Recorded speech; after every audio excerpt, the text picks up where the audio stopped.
अरे दिना ମୁଁ ଯାଉଛି ଆମ ଘରକୁ ଆଉ ବାପ ବଡ ବୋଉ କହିଯାଇଛି ଆଉ ବାପ ବୋଉ ଦି ଜଣ ତା ଘରେ ଖାଇଦବ ଆମ ସଞ୍ଜ ବେଳକୁ ପଳେଇ ଆସିବି।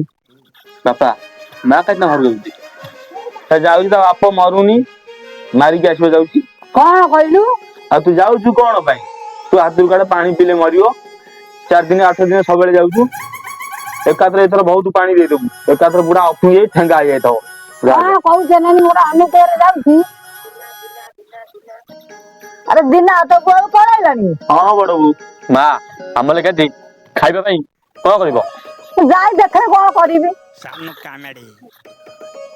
ଜାନି ବୁଢା ଦେଖି ଆସିବୁ ସେ ମା କି ତରକାରୀ କରୁଛି ଆଜି। ଆଜି ବାର ବୁଧବାର ମାଛ ଚାଷ କରୁନଥିବ ଦେଖି ଆସି।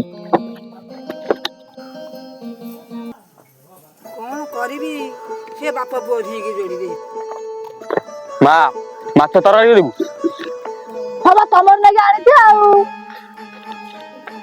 ବଡ ମାଛ ଆଜି ବହୁତ ମାଛ ଆଣିଛୁ କଣ କରୁଛୁ?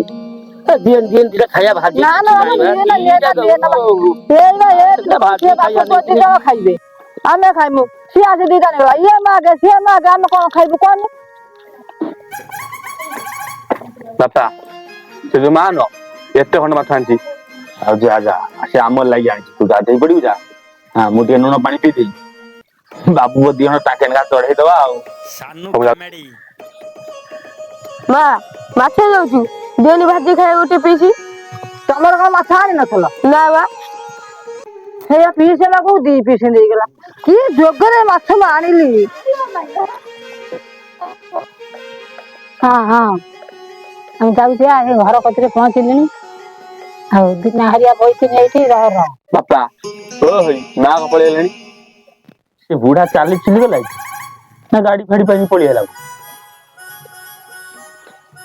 ମା କଣ ପଳେଇ ଆଇଲୁ।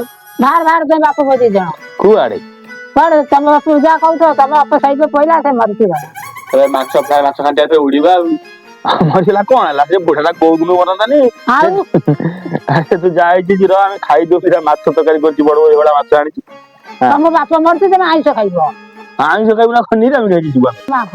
ମାଛ ଖାଇକି ମାଛ ତୁମ ଖାନା ବଡ ବୋଉ ଭେବଳା ମାଛ କରିଛି ଆମେ ଦିଟା ବାଡେଇ ଦେଇ ଆସୁ। ପାଳିବ ନାଇଁ ତମେ ଆଇଁଷ ଖାଇବ।